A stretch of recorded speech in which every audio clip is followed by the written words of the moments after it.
نحمده ونصلي على رسوله الكريم أما بعد فأعوذ بالله من الشيطان الرجيم بسم الله الرحمن الرحيم ولولا كلمة سبقت من ربك لكان لزاما وأجل مسمى صدق الله العظيم. سورة طه شپاړسم پارا یوسل یوکم دیرشتم نمبر آیت. فمکہ رکوع کی اللہ پاک نبی علیہ السلام تا تسلی ورکړه. اس پدې رکوع کې هم نبی علیہ السلام تا اللہ پاک تسلی ورکړه. مشرکان و کافرانو نبی کریم صلی اللہ علیہ وسلم تا دیر زیاد تکلیف ورکو، دیر بیہودہ سوالات او مطالبات کے کول او نبی علیہ السلام بدیت دین دعوت ورکو. مزیدتی چی قبول کروی نبی علیہ السلام دشمنی بے زیادولا. نو اللہ پاک نبی علیہ السلام تا تسلی ورکی کچری ما دا دی کافران دا پارا دا عذاب وقت مقرر کڑی نوی نو ما بفی الحال ویلا پدی وقت کی عذاب ورکڑی، بلکہ چری ما دا فیصلہ نوی کڑی چی زما رحمت زما بغضب باندی غالب دی نو ما بدویلا فی الحال عذاب ورکڑو. لیکن ما فیصلہ کړی دا چې زما رحمت زما په غضب باندې غالب دی، د دې وجې دوی خپل د عذاب او د مرګ نیټې ته رستو کوم، فی الحال دوی له عذاب نه ورکو. بیا نبی علیہ السلام ته الله پاک د پنځو منځونو د ادا کولو حکم فرمایي. کافران صبر کئی، کافران تال تکلیف درکی نو باغید دا صبر کوا او منزو نکوا. دنور در آخطون اوڑان دی منز کوا چی دا سحر منز. بیا دنور دا پریوتون اوڑان دی منز کوا چی دا ماسپخین او دا مازیگر منز او دا شپی پا حصہ کی منز کوا چی دا ماخام او دا ماسوطن منز دا پارا دی چی تا پا دی باندی خوشحال شی او تا تا پی ثوابنا او اجرن ملوشی. اس پا دی جی کی دا پنزو منزونو تذکرہ دا خو اجمالا منزون پنزا کوا او سنگ کوا. دا منزو طریقہ دا پا حادیثو کی بیان، حکم دا منزو پا قرآن کی بیان دی و طریقہ دا مانزو پا قرآن کی نشتی. لاسونا با کم زیتو چتے، سنگ با ٹٹیگی، رکو با سنگ کے، سجدہ با سنگ کے، پدے کی با کم سبق ہوئے، التحیہ با کم زے کیوے، اللہ اکبر با کم زے وے، الحمد با کم زے وے، سبحان ربی العظیم با کم زے وے، منز با دی پسم آتی گی، منز کے بکم کار قبول ضروری بھی دا کم نبا منز ساتے. دا خبری پا قرآن کی نشت، دا مسئلے پا احادیثو کی بیان. نو کہ یو سڑی ہوئی زو منز کوم دی با دا قرآن سرا دا پیغمبر احادیث ضرور منی ورندی منز نشکو. سہار با سلور رکات کے دو با فرضی دو با سنتی دا پا قرآن کی نشت. قرآن کی خدا رچے دا سحر منزو کا خسنگو کا دا بتا دا پیغمبر علیہ السلام ہوئی چے دا سو نو چے اگئے ہوئی دیتا احادیث ہوئی. زمان دا زمانی یو بی ایمان پیدا شوی چے اگئے تا منیر کافر ہوئی، پلنوی منیر شاکر دی واغدی حقیقت کی منیر کافر. اغوی پیغمبر کار دادی چا اللہ و تصویلی اقبر آرسی زیادی خبر بنی کی وی که زیادی خبر او کیا بے نمدی.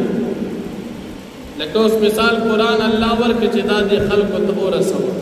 نو پیغمبر علیہ السلام بددی وضاحت نکی که وضاحت یې وکړو نو دا به ته نه منې دا د بې ایمانۍ نښه ده ولې په قرآن باندې هر مسلمان خو نه پوهېږي او په قرآن کې د زندګۍ چې کوم قانون دی نه به تا ته ښایي څوک دا خو چې تا ته پیغمبر نه ښودلی ته پرې څنګه پوهېږي په قرآن کې دی مونځ کوه نو څنګه کوو حج وکړه څنګه وکړو جهاد وکړه څنګه وکړو روژه ونیسه نو څنګه ونیسم مور پلار سره ښېګړه کوه نو څنګه وکړم امر بالمعروف کوه نو څنګه وکړم نو دا وضاحت په حدیثونو کې چې قرآن پیغمبر راوړو د دې سره وضاحت هم پیغمبر کوي نو چې ته وې نه صرف قرآن یې راوړو او الله چې کوم پیغام ورکړه هغه به رارسي زیاتې خبرې به نه کوي نو چې د دې تشریح او وضاحت پیغمبر علیه السلام ونه کړو نو ته به پې عمل څنګه کوي د دې وجې نه د قرآن سره احادیث منل ضروري دي تاسو ته مختصرا د مانځه مسله قرآن کې وایي چې مونځ کوه نو د دې تشریح خو قرآن کې نشته او تشریح چا کړی نبی علیہ السلام ته تر هغې پورې مونځ نشي کولی یو رکعت هم چې تر کومې تا د پیغمبر علیه السلام د قرآن سره احادیث نه منل خو منیر شاکر خو بې ایمانه شي او زموږ داسې ناپوهه او غره خلک د پسې روان د پسې هوښیار سړی نه دی روان چې یو سړی د معراج د واقعې نه انکار کوي د پولیس ورات نه انکار کوي د تراوو نه انکار کوي د پیغمبر علیه السلام د شفاعت نه انکار کوي د دې دومره څیزونو نه انکار کوي د پیغمبر علیه السلام د حدیثونو نه ښکاره انکار کوي د پیغمبر علیه السلام د حدیثو چې کوم کتابونه د هغې ټولو نه انکار کوي نو داسې سړي په چې هوښیار سړی نه شي خو چې کوم کم عقلي بدقسمته او د ده په شان سپېره وي هغه به منیر کافر پسې روان نو تاسو ته مو وایي په دې آیت د دې رکوع کې الله پاک نبی علیه السلام ته د پنځو منځونو حکم کوي چې دا کوه نو پیغمبر علیه السلام دې وکړي خلکو ته به وښایي چې داسې مونځ تاسو کوئ نو چې پیغمبر علیه السلام یې وکړي او خلکو ته وښایي دې ته حدیث وایي دې ته سنت وایي دې ته د قرآن تشریح وایي نو د قرآن تشریح به پیغمبر علیه السلام کوي او الله فرمایي یا ایها الذین آمنوا اطیعوا الله وی زما منئ و اطیعوا الرسول زما د پیغمبر منئ نو که د پیغمبر عمل ته نه منې سنت نه منې حدیث نه منې اطیعوا الرسول معنا بیا څه پیغمبر علیه السلام خو د دنیا دپاره خلکو له نه دی راغلی خو دین دپاره راغلی او دین منل ته وایې چې نه دا به نه منې نو دا د مسلمان طریقه نه ده معلومه دا شو چې په دې وخت کې منیر کافر دا د ایجنسو د مسلمانانو ازار والی دی د ده د وجې نه ډېر کورونه وران شوي دي نو د هغې ازار دیوالې اوس اخره کې لیونې شوي دي او خاتمې خرابه شوه الله دې موږ او تاسو د داسې خاتمې نه وساتي چې سړی د پیغمبر علیه السلام د سنتو نه د احادیثو نه ښکاره انکار کوي او داس او ته بوتې وایي چې علما څه کوي چې عوام هم پرې پوهېږي چې دا خبرې د ده غلطې دي نو دا د خاتمې مسله او دې بدبخته د مسلمانانو ډېر کورونه وران کړي تاسو ته به یاد شي چې د باړه خیبر ایجنسۍ کې دا جنګونه شروع دا چا شروع کړو خو دا د سپېرو شروع کړو بیا د خپله وتښتېد او مسلمانان یې په جنګ کې پرېښول د چا د زړه نه خو به ازار وتېږه چا خو به ویلې چې الله دله د دې سزا درکړه دغه سزا ده د الله د طرف نه سزا خو دا نه چې دی به په څپېړو همدا بې سزا وي چې اخره کې به ته ایمان والي لکه د دې رزیل نه چې واقع به هر حال د قرآن سره د پیغمبر علیه السلام د حدیثو منل ضروري دی بل نبی کریم صلی الله علیه وسلم الله پاک فرمایي د دنیا سره مینه مساته د کافرانو ته به منګه پیدا ورکړو خو د دوی همدغه دنیا د آخرت کې د دوی مزې نشته دا د دوی دپاره امتحان دی تا ته چې موږ کوم رزق درکو ستا دپاره دغه بهتر دی خو د دنیا محبت په زړه کې نه ساتي. او بل الله پاک نبی علیہ السلام ته فرمایي خپل اهل و عیال ته د مانځو او د صبر حکم کوو. او بل مشرکان د مکی به نبی علیہ السلام نه فرمایشي معجزې غوښتې. الله جل شانه فرمایي نبی علیہ السلام دوی ته ووایه چې تاسو څنګه فرمایشي معجزې غواړئ. دغه شان معجزې خو پخوانو پیغمبرانو ته راغلي وي، هغه مو ولې نه منلې؟ اوس دې ته پیغمبران موږ ولې رالېږو؟ نو دنیا ته د پیغمبر د رالېږلو مقصد ذکر کوي چې پیغمبران که موږ نه وي رالېږلي او دا کافران موږ همداسې هلاک کړي وي، نو دوی به بیا وي چې موږ ته پکار ده چې پیغمبر راغلی وي او موږ د هغه خبره منلې وي، نو موږ ته به تکلیف نو ملو شوي. چې پیغمبر راغی د دوی دغه بانا او عذر پاتې نه شو چې موږ ته چا دین نه دی راوړی. او بل کافرانو د نبی علیہ السلام په باره کې د تکلیف امید ساتو. الله نبی علیہ السلام ته فرمایي دوی ته ووایي چې انتظار تاسو هم کوئ، زه به هم انتظار کوم. پته به ولګېږي چې څوک په نیغه لار دی، انجام د چا صحیح دی، اخرت د چا صحیح دی او کامیابي د چا صحیح ده او د چا غیر صحیح ده. الله جل شانه فرمایي ولولا کلمة سبقت من ربک، او کچری نوی کلمه در رب ستا چې وړاندې والې کړې ستا د رب د طرف نه، لکان لزاما نو خامخا به و د عذاب په دوی باندې فی الحال و اجل مسمى. او کچری نوی دا کلمه نو بیا به کچری نوی د دوی دپاره نیټه مقرره. کلمه د رحمت که نوی چې په عذاب باندې وړاندې شوي، او که کلمه د دوی دپاره د عذاب د مقرر کېدو نه وي نو فی الحال به دوی له عذاب ملو شوي وي، لیکن کلمه د رحمت په غضب وړاندې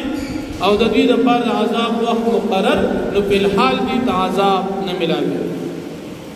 فاصبر پس ته صبر کو پیغمبر علیہ السلام علی ما پاس باندې یقولون چې دوی وایي وسبح بحمد ربک تسبیح بیان وا بحمد رب قبل طلوع الشمس وړاندې درا خطر دنورنا. کوم تسبیح یعنی مونږ کو د سحر وقبل غروبها او وړاندې د پریوتر دنورنا ماسپخین ماجګر مونږ کو ومن آناء الليل او باوقات د شپې کې ماقام ماسوتن مونږ کو. فسبح پت تسبیح بیان و اطراف النهار په طرفونو د ورځې کې یعنی سحر او مازیګر منځونه کوه لعلک ترضى شاید چې په دې باندې ته خوشاله شي چې تا ته کوم نعمت او جنت ملاويږي. ولا تمدن عینیک الی ما متعنا به ازواجا او تمکه غوا خپل سترګې هغه چاته تم مایل کو خپل سترګې هغه چاته چې منګه غي ته پیدا ورکړی دا به پدی دنیا باندې ازواج منهم قسم قسم کافرانو د دویتا زهرت الحیات الدنیا دا خایس او زینت د ژوند دنیا دی لنفتنهم فيه د پارا دی چې امتحان کو د دوی پدی دنیا کې ورزق ربک خیر و ابقا او رزق درفستا چې دا بهتر دی او هغه باقی پاتې کیدونکي دي چې هغه جنت دی. او امر اهلک بالصلاه او ته حکم کوا خپل تا د مانځو واستبر علیها او تصبر کو په دې تابعداري باندې. لا نسألک رزقا منتا رزق نغواړو نحنو نرزقک منتا رزق درکو والعاقبۃ للتقوى انجام د متقین لپاره دي. وقال وینا مشرکان د مکی لولا یاتینا بآیه من ربی ولن راضی منتا معجزات من د طبیعت مطابق د رب د طرفنا. اولم تأتی بینت ما فی الصحف الاولى آیا نجرا غلی بیتا نخا اغا پخوانو صحیفو کتابون کی چکم موجود ولو ان اهلکناهم کچری نوی دا خبرہ چمم حلاک کڑی بی بیعذاب پعذاب باندے من قبل اڑاندی ددی پیغمبرانو درا لے گلو لقالو ربنا خامخاب دیوی چے رب زمنگا لولا ارسلت الینا رسولا تاولنا لگل منتب پیغمبر دی ولی منتن را لگو فنتبع آیاتکا چه من داغ تابداری دا دلائل و دا موجزاتو کڑیوا من قبل ان نذل و نقضا وړاندې د ذلت او د شرمندګۍ نه قلتو فرمایا کل متربص هر یو کس انتظار کوونکی دی زموږ نو ستاسو نه فتربصوا پس تاسو انتظار کوئ فستعلمون سرد چې تاسو به پوه شئ من اصحاب الصراط السوي ومن اهتدى چې څوک دي خاوندان د نیغې لارې او څوک دي په هدایت باندې. واخر دعوانا